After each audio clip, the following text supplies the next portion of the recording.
Buenas tardes a todas y todos. Les damos la más cordial bienvenida a las salas de trabajo. Nos complace presentar el día de hoy a la maestra Marisela Patiño Pérez, quien nos aportará la cátedra de Hechos Jurídicos Lícitos. La maestra Marisela Patiño es licenciada en Derecho y especialista en Derecho Penal por la UNAM, docente virtual desde el año 2013, miembro del Consejo Académico de Derecho y tutora de 16 asignaturas en CNCI Virtual. Cursó diplomados de Juicio y de Amparo por la Universidad Iberoamericana, diplomado en Educación y Herramientas Virtuales, Universidad Abierta y a Distancia de México, diplomado de Derecho Procesal, UNAM, y cuenta con 22 certificaciones internacionales en educación virtual. Trayectoria como docente virtual en la Universidad Abierta y a Distancia de México, Universidad Virtual CNCI y Grupo Laureate. Trayectoria jurisdiccional, proyectista de sala en materia de justicia penal para docentes en el Tribunal Superior de Justicia en la Ciudad de México, otorgando certificación y especialización en la materia por el Instituto de Estudios Judiciales del mismo tribunal. Administrativa especialista en materia familiar en la Quinta Sala Familiar, Tribunal Superior de Justicia en Ciudad de México y asesora jurídica de la Comisión de Cultura. Por el momento, el chat se mantendrá inactivo hasta la etapa de práctica y sección de preguntas. A los asistentes les pedimos prudencia con la opción levantar la mano. Se les recomienda anotar su pregunta con anticipación en algún espacio accesible para el momento en que se abra el chat puedan copiar y pegar en este apartado. Cedo la palabra a la maestra Marisela Patiño. Adelante, maestra. Hola, ¿qué tal? Muy buenas tardes. Les agradezco en primer lugar a la Universidad CNCI Virtual por esta amable invitación a compartir la cátedra de Hechos Jurídicos Lícitos. Es un placer para mí estar acompañándolos el día de hoy y espero que esta charla sea de su agrado. Como acaban de comentar, la sección de preguntas la vamos a realizar al final de toda la explicación y de las diapositivas. Bien, en primer lugar vamos a dar un breve contexto acerca del derecho subjetivo, obligación jurídica y fuentes de las obligaciones. Esto es un preámbulo para que podamos entrar ya en contexto del tema en concreto que será hechos jurídicos lícitos. Todos hemos escuchado el contexto de yo tengo derecho, Juan tiene derecho, Luis tiene derecho, mi tía tiene derecho. Y esto lo vamos a englobar a un derecho o una facultad que se le confiere a un sujeto. Esto es lo que nosotros vamos a determinar o vamos a conceptualizar como un derecho subjetivo. Ahora bien, ya que tenemos en primera instancia cómo es este derecho subjetivo, vamos a clasificarlo en dos. Tenemos derechos subjetivos en derechos reales y derechos subjetivos en derechos personales. En los primeros, que son derechos reales, es la facultad o la potestad o el poder de aprovechar directamente una cosa. Y en el derecho personal va a ser de igual manera una facultad, una potestad o un poder de obtener de otra persona una conducta que puede consistir en hacer algo, en no hacer o en dar alguna cosa. Posterior a ello, vamos a ver los sujetos que son los elementos de la obligación, que son tres. Los sujetos, el objeto y una relación jurídica. Dentro de los sujetos vamos a encontrar al acreedor y al deudor. Y en el segundo elemento, que es el objeto, aquí vamos a encontrar la cosa o bien, si fuera ya en persona, es la obligación de dar, de hacer o de no hacer. Y en la relación jurídica es lo que es procedente de una norma jurídica. Los temas que vamos a ver de hechos jurídicos lícitos son los siguientes: enriquecimiento sin causa, gestión de negocios, definición y elementos, responsabilidad objetiva, determinación del concepto de responsabilidad subjetiva, incumplimiento de las obligaciones, antecedentes y el concepto de abuso de derecho. Ahora bien, antes de explicar los hechos voluntarios, es importante hacer una aclaración en cuanto a la definición de una obligación jurídica. ¿Qué es una obligación jurídica? Es una necesidad jurídica. Esta necesidad es la que tiene una persona llamada deudor y de conceder a otra que vamos a llamar acreedor a una prestación de dar, hacer o dar algo. Y de este concepto vamos a definir o a interpretar algo muy importante que se llama necesidad. En primera instancia dijimos, la obligación jurídica es una necesidad jurídica. Entonces vamos a definir qué es una necesidad. Esta es la principal característica o el principal elemento que va a contener la obligación. ¿Por qué? Porque el que no está obligado, digamos, este sujeto tiene la libertad de acción. Puede hacer algo o no hacerlo, pero aquel que sí está obligado pierde esta cierta libertad de hacer o no hacer. ¿Por qué? Porque tiene la necesidad de actuar en un determinado momento o cumplir en un determinado momento. Entonces, por ello, explicamos esta parte de la necesidad. Ahora bien, la fuente de la obligación. La fuente de la obligación jurídica es toda obligación que nace de un hecho natural o bien del hombre. Y esta obligación a la ley le va a atribuir derechos y le va a atribuir de igual manera obligaciones. Ahora sí, vamos a entrar en el tema de hechos voluntarios. Los hechos voluntarios pueden ser lícitos o pueden ser ilícitos. ¿Cuáles son los lícitos? Vamos a utilizar un poquito de herramientas que nos da Blackboard Collaborate para que vayamos siguiendo las partes más importantes. Los hechos lícitos son todos aquellos actos permitidos por la ley y los ilícitos son todos actos contrarios o prohibidos por la ley. Por ejemplo, un automovilista que no respeta la luz roja del semáforo está cometiendo un acto voluntario e ilícito. ¿Por qué? Porque todos sabemos, a todos nos han enseñado en clases de civismo, de educación cívica, que tenemos un reglamento de tránsito que nos impide avanzar cuando el semáforo rojo está activo. Entonces, si alguno de nosotros cruza ese semáforo, lo estamos haciendo de manera voluntaria e ilícita. ¿Por qué? Porque ya sabemos que esta norma es contraria a la ley. Ahora bien, nuestra legislación establece que todos los actos ilícitos deben estar enumerados en la ley, con lo que se presume que todo lo que no está prohibido por la ley está permitido. En la siguiente diapositiva vamos a hacer la división entre hecho, que es ajurídico, y jurídico.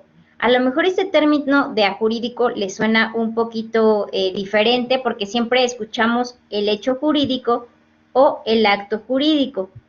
El hecho jurídico no va a producir efectos jurídicos, puede ser un hecho natural o puede ser un hecho humano.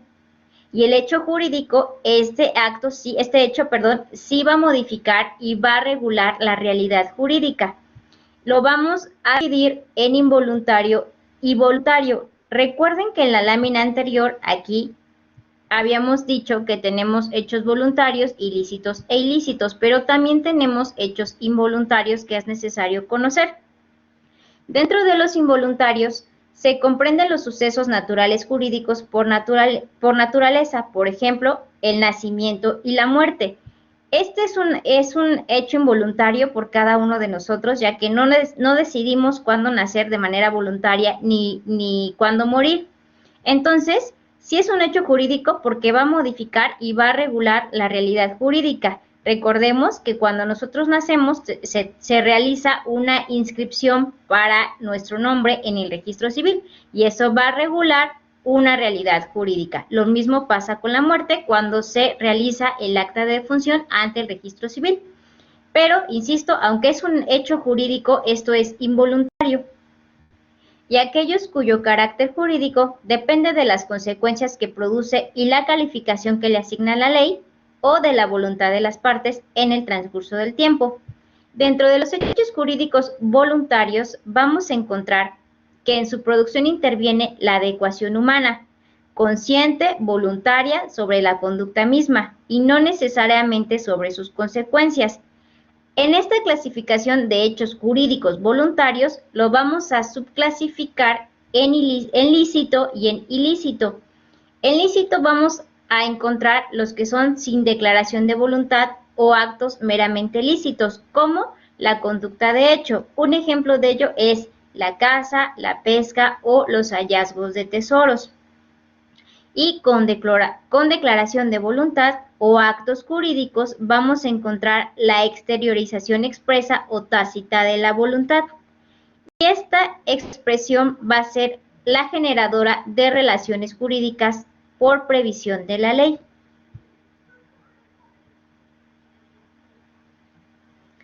Vamos a hablar del tema enriquecimiento sin causa, que es de la subclasificación de hechos jurídicos lícitos. El enriquecimiento sin causa es un hecho jurídico lícito, en virtud del cual opera un desplazamiento patrimonial de un capital que se ve enriquecido hacia otro que se ve empobrecido. Existe una relación de causa y de efecto entre el enriquecimiento y empobrecimiento en este hecho, sin que exista una causa que lo justifique. Por ejemplo, tenemos que yo, Marisela, acabo de comprar un terreno ubicado en la zona de Miguel, pero como es nuevo este terreno, no conozco como tal las extensiones de este mismo, y resulta que una parte de terreno que a mí me vendieron también tiene otro dueño, es decir, es todo un terreno, pero yo soy solo propietaria de las 3/4 partes, y existe un cuarto de ese terreno que es dueño otra persona. Entonces, yo ante mi ignorancia de no revisar bien cuál es la extensión de mi terreno y creyendo erróneamente que esa extensión es toda mía, elaboro una construcción en el cuartito que es del otro dueño. ¿Qué pasa? Yo me voy a ver empobrecida en mi patrimonio y el dueño de esa 1/4 parte se va a ver enriquecido por ese patrimonio. Pero en esta cuestión no hay una causa jurídica que lo justifique. Es decir, a mí el dueño de la 1/4 parte de ese terreno no me pagó absolutamente nada, no estoy contratada como arquitecta ni como nada para realizar obras en ese terreno. Entonces, ¿qué va a pasar? Debe de existir la obligación de restitución conocida como actio in reverso. Al no existir una causa jurídica, es decir, que no hay una razón jurídica o un título jurídico que justifique ese enriquecimiento por el dueño de esa 1/4 parte, no hay una fuente de obligación como un contrato, un delito o una ley que dé razón a este enriquecimiento. Entonces, lo que sucede o lo que continúa es que se me pague solamente en igualdad de mi empobrecimiento y en igualdad de su enriquecimiento. No me puede pagar más allá. Entonces, a esta figura le vamos a llamar enriquecimiento sin causa. Vamos a dar las diferencias entre enriquecimiento sin causa y responsabilidad civil, que a veces se puede tornar un poco confuso o incluso verlo como sinónimo, pero tiene algunas diferencias muy claras. Por eso compartí esta infografía. A pesar de que en ambas figuras jurídicas, que es enriquecimiento sin causa y responsabilidad civil, son conceptos muy similares y en ellos se habla de indemnización, son completamente diferentes. El primero es un remedio de la tutela restitutoria y el segundo hace referencia más bien a la tutela resarcitoria. Más adelante lo voy a explicar. Con el remedio resarcitorio, que es la primera figura, se pretende relacionar en su totalidad contra el daño producido en la esfera patrimonial del sujeto, es decir, me va a resarcir en la totalidad todo lo que yo gasté.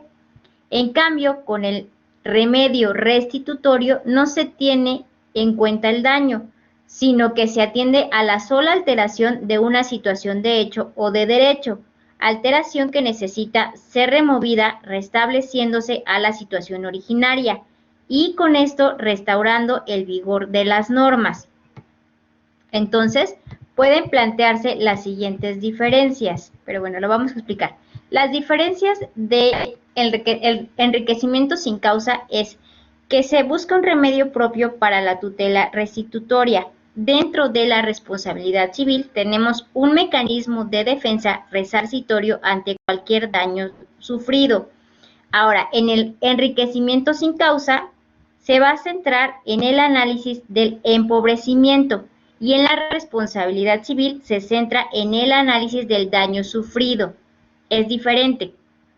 No requiere, en el enriquecimiento sin causa, no requiere de criterios de imputación ni del requisito subjetivo del dolo o de la culpa. Aquí no necesitamos acreditar ni el dolo o la culpa. Y en la responsabilidad civil sí tenemos que acreditar el dolo y la culpa. En el enriquecimiento sin causa comprende el lucro emergente y el daño cesante. Y en la responsabilidad civil se comprende el daño emergente y el lucro cesante. En el enriquecimiento sin causa requiere una causalidad directa y en la responsabilidad civil se admite la posibilidad de que exista una causalidad indirecta. Ahora bien, dentro de la siguiente lámina, aquí estábamos viendo ya las diferencias, perdón, no la había visto que estaba dividida. La Corte creó el principio de enriquecimiento sin causa como una fuente adicional de las obligaciones. Es por ello que les explicaba el concepto de fuente, que es que toda obligación nace de un hecho del hombre o natural y que va a crear derechos y obligaciones. En principio, nadie puede enriquecerse sin derecho en perjuicio de otro. Es eficaz mediante la acción in reverso, que exige lo siguiente. Esos son los tres elementos importantes. El enriquecimiento injusto del demandado. El enriquecimiento produce el empobrecimiento del demandante y el demandante sufre daños si no produce el reembolso. Dentro de los elementos, la naturaleza es la acción subsidiaria, es que subsiste y que no se va a extinguir y tiene un carácter secundario. Solo es admisible cuando el actor no tiene otra acción en su contra. La acción in reverso exige la pérdida o desplazamiento de un patrimonio sin que se justifique jurídicamente. ¿Cuáles van a ser los contenidos y los alcances? Hay un doble límite y lo voy a explicar. En primer instante, porque el demandado no puede reclamar más que el empobrecimiento y el demandado tiene la obligación de restituir lo que ha recibido. El enriquecimiento y el empobrecimiento no necesariamente son equivalentes. Uno puede ser mayor al otro. Si ha existido de buena fe, la restitución será como el enriquecimiento y si ha habido mala fe, será en medida del empobrecimiento. Ahora bien, existe un ejemplo en la cátedra que lo da el maestro Manuel Bejarano Sánchez, autor del libro Obligaciones Civiles. Nos da un ejemplo de que en un terreno se siembran, supongamos que es la misma extensión que habíamos dicho, 3/4 partes y la otra cuarta parte es de otro dueño. Se siembran semillas de girasol.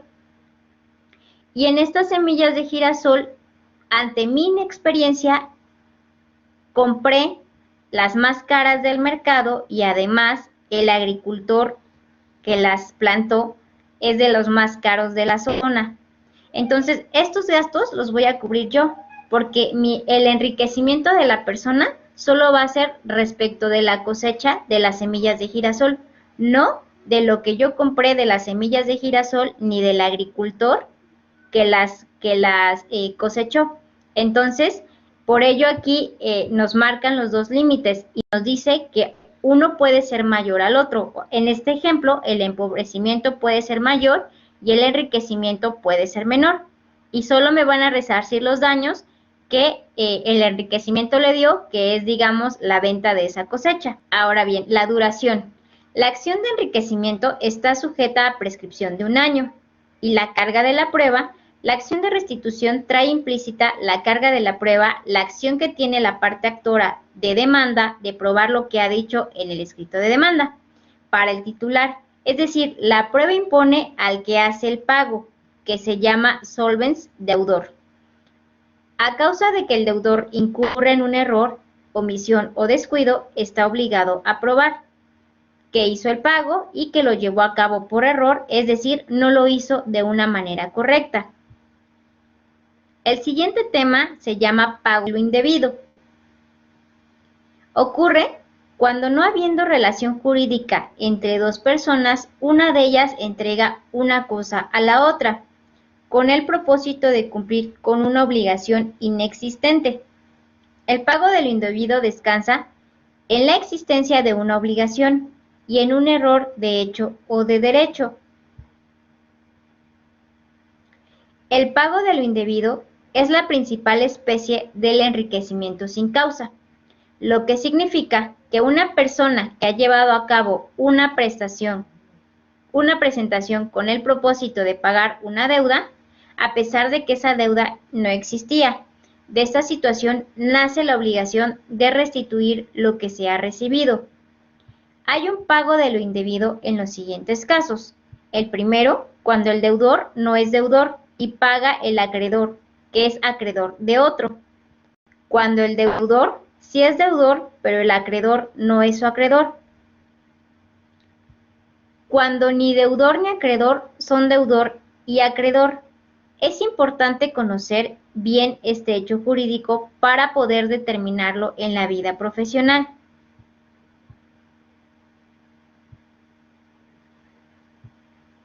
El siguiente tema es gestión de negocios. Esta figura jurídica es un tipo de representación oficiosa, que es ficticia porque en rigor no ha sido otorgada. Se da cuando una persona cuida, administra bienes o realiza alguna gestión o trámite a favor de otra persona para poder producir un beneficio o evitarle un perjuicio sin que hubiera recibido un mandato expreso para ello. Es decir, el gestor oficioso está representando a alguien, sin ser como tal su representante o tener un título oficial como representante o como mandato, pero lo hace como si lo fuera. Dentro de las fuentes de las obligaciones tenemos los actos jurídicos, los hechos jurídicos, y dentro de los actos jurídicos tenemos los públicos y los privados, y dentro de los hechos jurídicos encontramos los lícitos como la gestión de negocios y la responsabilidad objetiva. Entonces nos seguimos situando en las fuentes de las obligaciones contenidos en los hechos jurídicos lícitos. ¿Cuáles son los elementos de la gestión de negocios y cuáles son sus efectos? Dentro de sus elementos tenemos que se trate de un acto puramente voluntario y lícito, que el negocio o asunto gestionado sea ajeno, que dicho negocio o asunto sea tal que no se exija por la ley que lo concluya a un determinado sujeto, que él tenga la intención de gestionar negocios ajenos. Los efectos.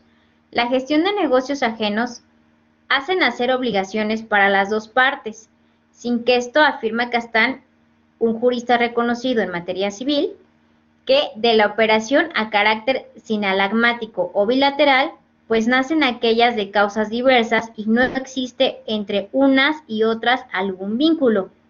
Tenemos obligaciones y responsabilidades como gestor. El hecho de que no tengamos como tal un título oficial no nos va a eximir de cumplir con obligaciones y responsabilidades como si fueras el propio titular o dueño del negocio.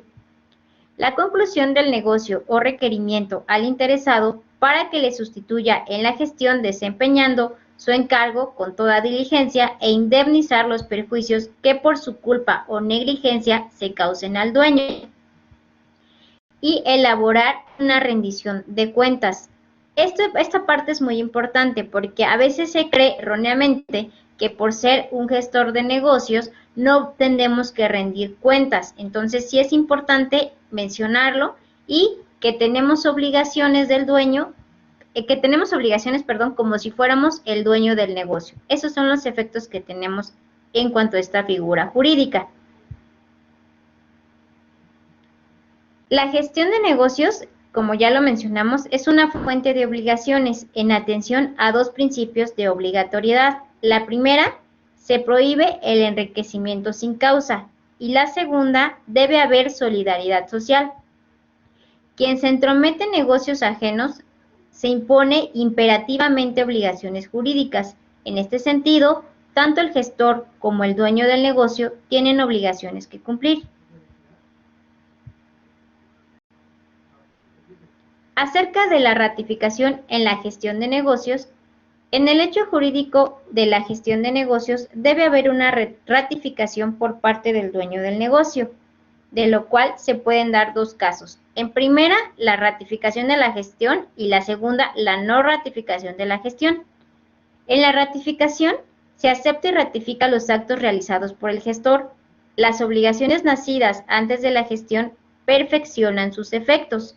Por ejemplo, si gestionas un negocio y el dueño ratifica, es decir, va a reconocer tu gestión, todo lo que hayas actuado tendrá sus efectos y evidentemente si realizaste algún pago, el dueño tendrá que restituirlo. No ratifica la gestión. Cuando el dueño no ratifica la gestión, únicamente tiene la obligación de responder de los gastos que ésta originó. Por ejemplo, si gestionas un negocio y el dueño no ratifica, es decir, no reconoce tu gestión, solamente tendrá la obligación de pagarte por los gastos realizados. ¿Cuál es la aplicación práctica de la gestión de negocios? La gestión de negocios no es más que la administración de un negocio ajeno, a causa de que el dueño se encuentra ausente por cualquier circunstancia y no puede atenderlo. En este supuesto, cuando la gestión de negocios entre en aplicación o bien cuando pueda ser aplicada.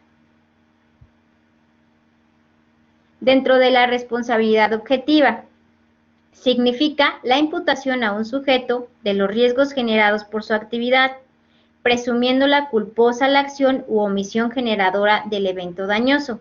La responsabilidad objetiva o por riesgo se configura como un mecanismo que permite atenuar, aunque no excluir, la exigencia del elemento de culpabilidad de la responsabilidad extracontractual, de tal forma que aquel que crea un riesgo, aunque su actuar sea lícito, debe soportar las consecuencias derivadas de la actividad peligrosa que le sea benéfica.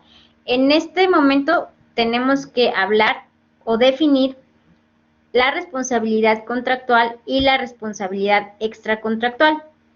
La responsabilidad contractual, como su nombre lo indica, va a derivar siempre de un contrato. Y aquí van a, por ejemplo, a surgir en caso de incumplimiento de un contrato, el pago o la indemnización de aquella cláusula que no se hubiera cumplido. Y la responsabilidad extracontractual, como su nombre lo indica, es fuera de un contrato y se va a clasificar o a relacionar directamente con la ley, no con un contrato, siempre va a ser derivado de la ley. Dentro de los hechos jurídicos los vamos nuevamente a dividir en lícitos e ilícitos. En los ilícitos vamos a encontrar la responsabilidad subjetiva. Aquí es muy importante tener más atención porque ya nos quitamos o estamos hablando ya de un hecho ilícito. Entonces, este es un ejemplo de digamos, de la figura más importante de un hecho ilícito, conocida también como la teoría de la culpa, y consta de dos factores para que se realice su integración, la ilicitud y la culpa. Dentro del primer elemento, que es la ilicitud, vamos a encontrar que es toda interferencia en una esfera jurídica ajena sin autorización de la norma legal para ello. Un ejemplo de ilicitud es cuando se cometen actos de fraude o cuando se cometen delitos penales. Entre la definición de delitos penales vamos a encontrar que la ley marca toda acción o omisión que sancionan las leyes penales. Entonces vamos a encontrar aquí dos elementos. Acción es cuestión de hacer y omisión es dejar de hacer. Dentro del elemento de la culpa es cuando el obligado ejecuta actos contrarios a la conservación de la cosa o deja de actuar los que son necesarios para ella. Un ejemplo de culpa es cuando en un contrato de arrendamiento dejas que la propiedad que arrendas decaiga por no darle mantenimiento adecuado. Como ya sabemos, es una de las fuentes de las obligaciones y por esta razón debe existir la reparación de los daños ocasionados por actuar de forma culpable, a cargo de la persona quien le resulta imputable dicho actuar. Dentro de esta misma responsabilidad subjetiva vamos a encontrar 4 elementos. La culpa es el elemento subjetivo o psicológico. Aquí vamos a descifrar el comportamiento culpable que puede ser intencional o puede ser doloso. La existencia de un daño que es patrimonial y es privado, y la relación de causalidad entre el obrar culposo y el daño ocasionado. La ausencia de causalidad de una culpa o negligencia de la víctima. Dentro del tema incumplimiento de las obligaciones, encontramos que puede ser atribuible a cualquiera de las 3 circunstancias siguientes. El hecho de que el deudor incurra en mora, a la imposibilidad en el incumplimiento o por no darse un cumplimiento perfecto. Vamos a ver este cuadro sinóptico y vamos a explicarlo a continuación. Aquí vamos a encontrar a la mora, a la imposibilidad y por no darse cumplimiento de manera perfecta. En la primera parte de indemnización encontramos indemnización por daños o indemnización por perjuicio, que es diferente. La primera parte es la afectación directa en el patrimonio y el perjuicio son todas las ganancias lícitas que se habrían obtenido de no haber recibido el daño. Vamos a dar aquí un ejemplo. En materia penal, cuando se hace una afectación directa en patrimonio, pongamos el ejemplo de robo. Si te roban tu celular, la afectación directa en el patrimonio fue directamente este celular, que en el mercado se puede evaluar a lo mejor por 7,000 pesos. Y el perjuicio son todas las ganancias lícitas que se habrían obtenido de no haber recibido el daño. Vamos a explicar. Si al momento que te asaltan, te lesionan con un arma blanca, con alguna navaja, te tienen que transportar en una ambulancia a un seguro médico y entonces ese mismo día tú tenías una cita para concretar un negocio muy importante con tus posibles nuevos socios. Entonces aquí el perjuicio que te causaron no solamente fue a tu patrimonio, sino todas las ganancias lícitas que de no haberse ocurrido ese hecho, tú hubieras cerrado ese contrato y tener alguna ganancia económica. Entonces, esta es la diferencia entre los daños y perjuicios. La indemnización en la responsabilidad. Tenemos saber quién realiza, por qué y para determinar en materia civil los daños y perjuicios. En materia penal, en caso de que exista alguna pena o sanción que establecen los códigos o las leyes penales. En materia administrativa, si es servidor público, y en materia laboral, si es un trabajador que digamos tú seas el patrón, cuáles son la responsabilidad que tendrías en caso de algún incumplimiento de alguna obligación en el contrato ley, por ejemplo. Por daños y perjuicios puede ser moratoria o puede ser compensatoria. Moratoria es cuando el obligado deudor tiene un retardo en el cumplimiento de la obligación y comprende de igual manera los daños y perjuicios. Y la compensatoria es cuando se sustituye al cumplimiento de la obligación y el importe de ella comprenderá el valor de la obligación más el de los daños y perjuicios y se necesita que el obligado deudor no cumpla. Dentro del tema, el abuso de derecho, nos muestra el hecho por el cual se le imputa a una persona la obligación de reparar los daños causados al ejercer excesivamente y sin provecho alguno de un derecho del que se es titular con el propósito de dañar a otra persona. La problemática que surge ante esta figura jurídica es que gira en torno a la imputación de la responsabilidad de hacer la reparación de los daños que se ocasionen a terceras personas. Esto a través del ejercicio de un derecho del que se es titular, en contraposición a la máxima que consagra: quien usa su derecho, a nadie perjudica. El ejercicio de un derecho no puede ser limitado. Todo derecho tiene un límite. Más allá de ese límite, se le ejerce abusivamente. Hay abuso de derecho. Así, el abuso comienza donde el derecho cesa. El ejercicio de un derecho abusivo, cuando principal o exclusivamente, se practica con la intención de perjudicar a otro, es decir, ejercer un derecho sin utilidad es abusar de él. Nuestra legislación civil, contenida en el Código Civil Federal, acoge a la doctrina francesa y recoge la figura del abuso del derecho a través de dos disposiciones. En este artículo se establece que no es lícito ejercitar el derecho de propiedad de manera que su ejercicio no dé otro resultado que causar perjuicios a un tercero sin utilidad para el propietario. Aquí podríamos dar un ejemplo claro de abuso de derecho, las manifestaciones. Es decir, no te pueden limitar el derecho a la manifestación, pero ¿qué pasa cuando tú abusas de este derecho? Tú no sabes si al cerrar calles venía una persona en algún taxi o en algún automóvil, está a punto de dar a luz.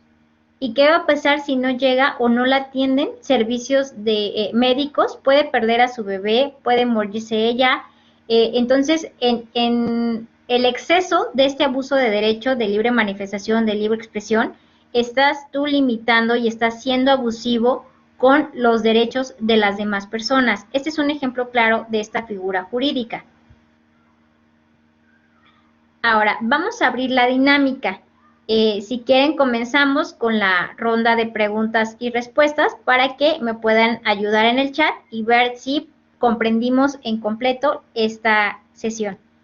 Gracias, Goretti. Vamos a dar inicio a la lectura. A las empresas de aseguradoras de autos, ¿en qué figura la podemos ubicar? Aquí lo vamos a encontrar dentro de las figuras. A ver, nos comenta Dayana. Es un comentario de su parte y nuestras leyes son bien fundamentadas, pero para nada están llevadas como deberían de ser ejecutadas.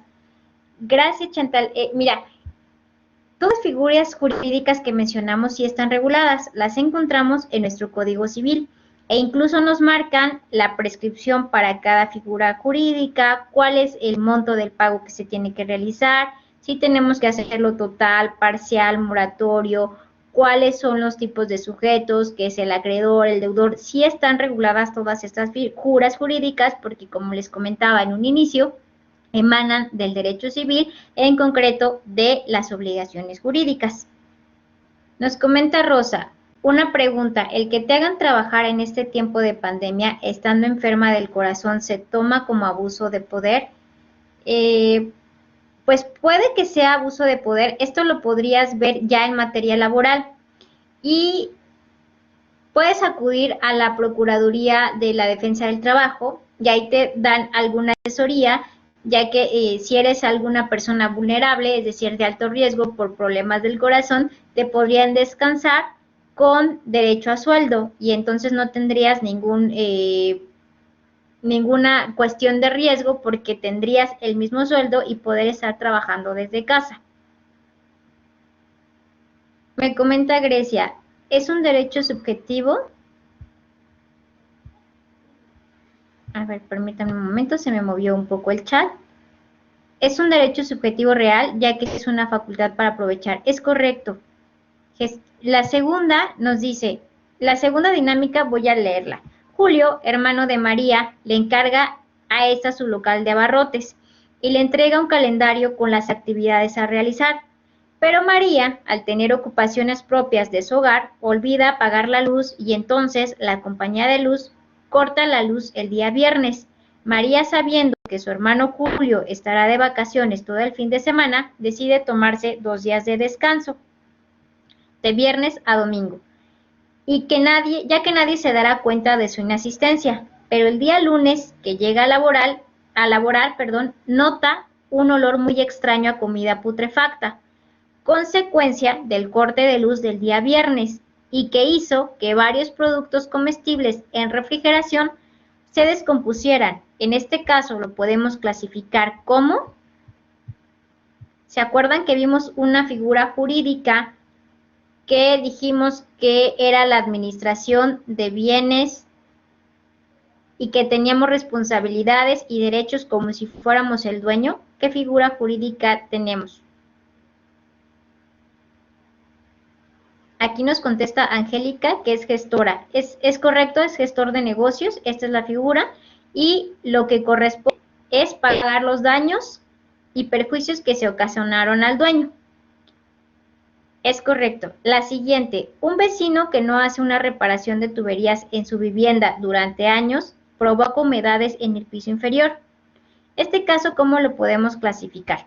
Mientras me contestan, sí, es culpa, claro, se tienen que reparar los daños y lo encontramos dentro de la responsabilidad civil. Es correcto, Jensi. Vamos a hacer la siguiente. El contrato que firmaron tú y una empresa comercializadora de verduras enlatadas por sequía en meses no podrá cumplirse, por lo que habrá un incumplimiento de contrato bilateral, tal y como lo hemos visto en el supuesto de incumplimiento de obligaciones por circunstancias imprevistas. Lo que tendrás que hacer es pagar la indemnización de daños y perjuicios por no entregar la cosecha a tiempo, y también por hacerle perder ganancias debido a que no podrá fabricar sus productos por un tiempo, mientras consigue a otro proveedor. A esto se le conoce como, recuerden que yo les hablé de dos tipos de responsabilidad, una responsabilidad contractual y una responsabilidad extracontractual. ¿A cuál de estas dos responsabilidades se refiere? A la contractual. Nos contesta Angélica Joana que a la contractual, claro, porque recuerden que les comenté que la contractual siempre va a devenir de un contrato y en caso de un incumplimiento en alguna cláusula o alguna facultad que confiera este mismo contrato, nos vamos a obligar a realizar el pago por este mismo incumplimiento, y la extracontractual no deviene de un contrato, por eso es extra, digamos fuera de, y va a devenir siempre de la ley. Bien, ¿tienen alguna duda? ¿Es correcto? Nos dice Irma que no cumplió con el contrato, responsabilidad contractual. Muy bien, entendieron perfecto las figuras. ¿Alguien tiene alguna duda para que con mucho gusto la pueda atender? Por motivo de una manifestación es complicado e incluso sería imposible, ya que no va a devenir de una sola persona. Son muchísimas personas las que se manifiestan y en este caso, en primera no conocemos quiénes son esas personas, porque todas las que se manifiestan son como de varias colonias y no, pues como tú transitas, a lo mejor para tu trabajo puedes hacer 1 hora, 2 horas, vas a conocer evidentemente a los vecinos de cada colonia por la que pasas. Entonces, no podemos hacer un tipo de responsabilidad porque ellos tienen el derecho a manifestarse. Sí es como tal una figura de abuso de derecho, pero no tenemos la facultad de poder exigirles el pago de alguna indemnización porque ellos tienen ese derecho de manifestarse. Entonces, no hay como tal esta parte de hacer cumplir un daño o un perjuicio, porque, insisto, se cuenta con ese derecho. Me comenta Jesús Aragón, en este caso, que no fuera un hecho por contrato, ¿cómo se procede al pago de los de años ya que no hay de por medio? Bueno, si no hay de por medio un contrato, podemos establecer la figura de gestor de negocios. Les comentaba que aunque no tenemos un título formal en la figura de gestor de negocios, tú como gestor haces un acto de manera voluntaria. Y al hacer un acto de manera voluntaria, tienes que cumplir con los derechos y obligaciones como si fueras el dueño del negocio, porque nadie te está obligando a hacerlo, tú por propio hecho lo realizaste. Pero ahora también hay un límite y una excepción para esta figura.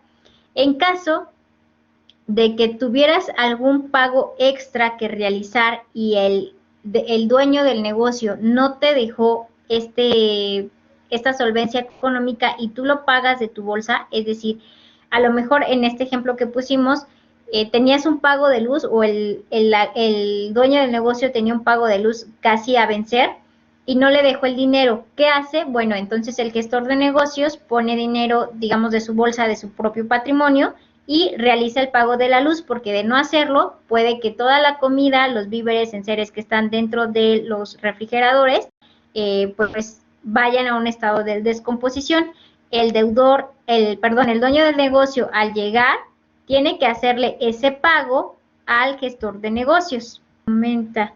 ¿Algún libro que les pueda recomendar para mayor información? Ya que son muchos casos en los que en nuestro país, comentaban anteriormente mis compañeros, las leyes no son correctamente aplicadas, por ende nuestros derechos tampoco.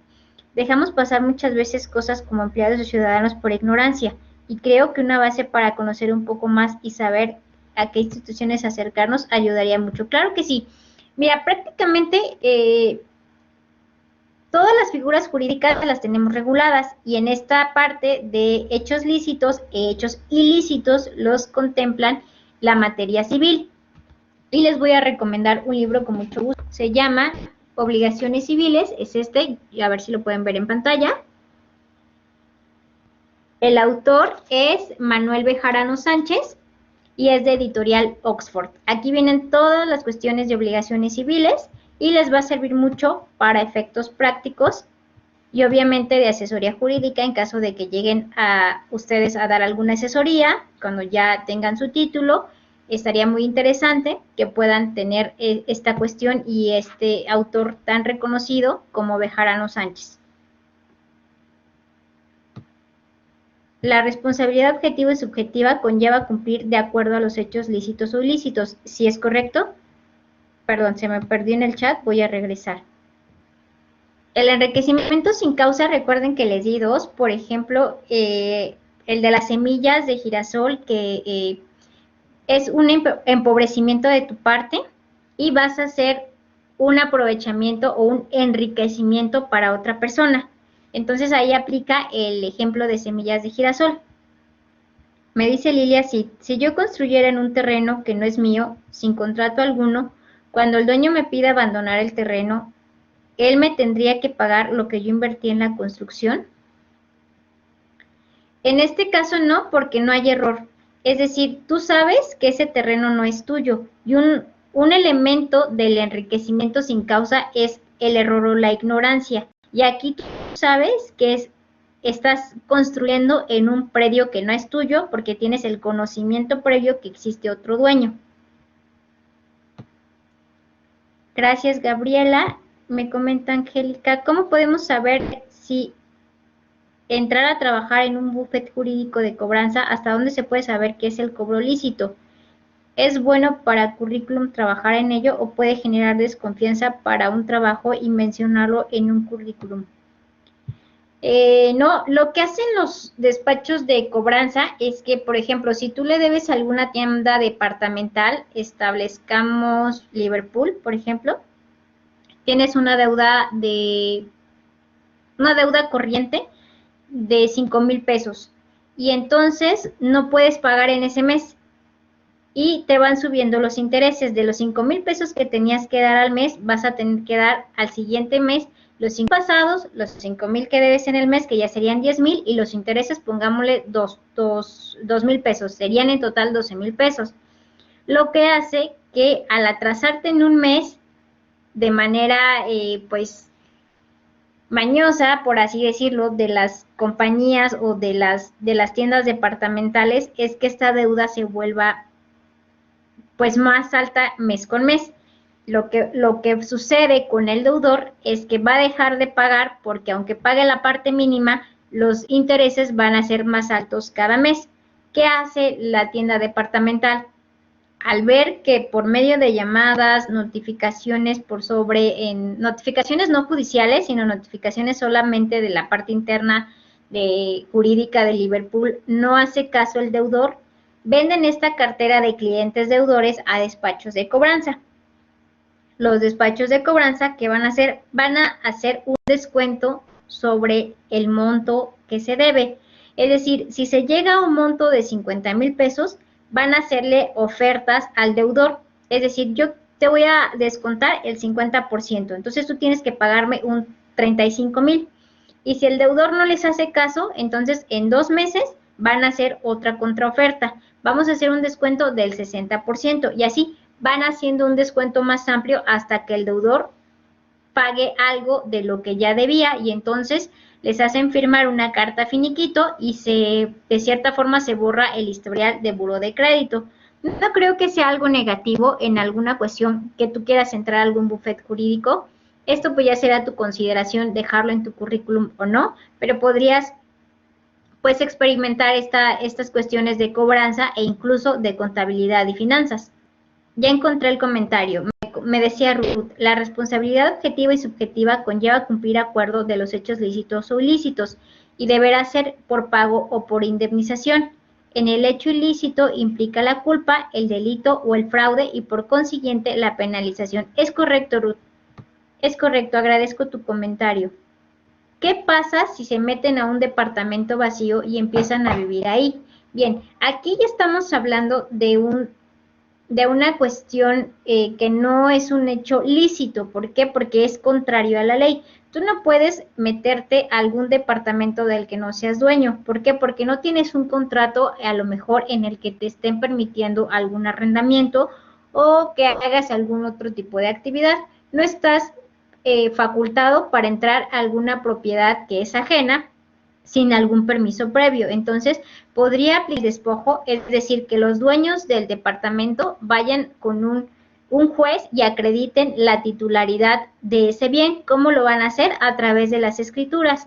Y ya el juez validando estos documentos oficiales de la escritura que acreditan a Juan López como el titular, lo que va a proceder es el despojo.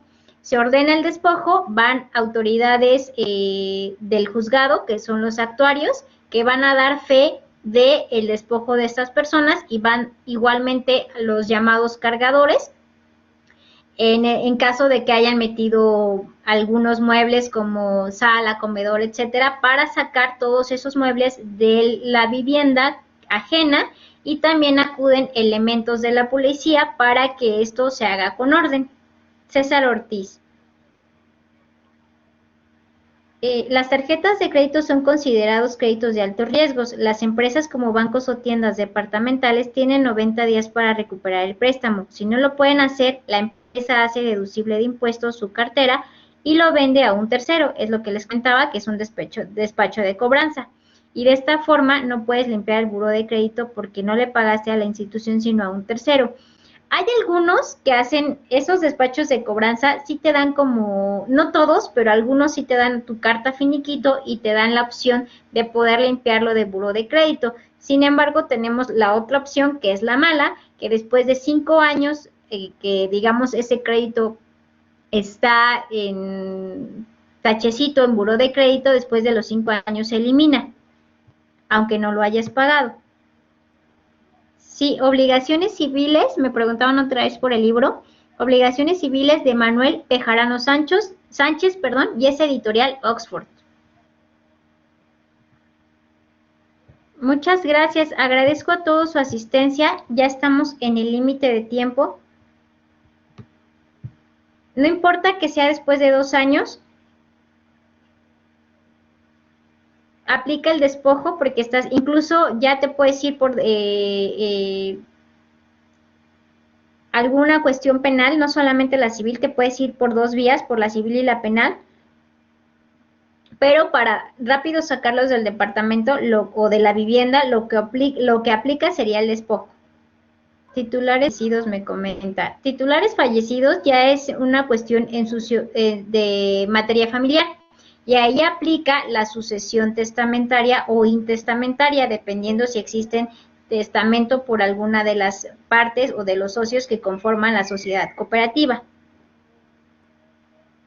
Muchas gracias, maestro Omar. Gracias a CNCI por esta amable invitación. Deseo que pasen excelente noche. Hasta luego.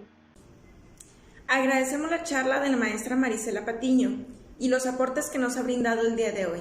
Esperemos contar con su presencia nuevamente. Muchas gracias a todos por su asistencia y que pasen una muy linda noche.